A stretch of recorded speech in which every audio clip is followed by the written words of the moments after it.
13, this is the superior orbital fissure. The superior orbital fissure.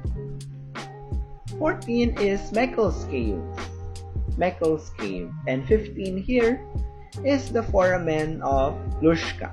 The foramen of Glushka.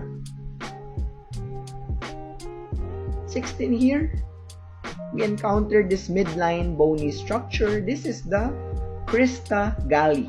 16 is the Crista Galli.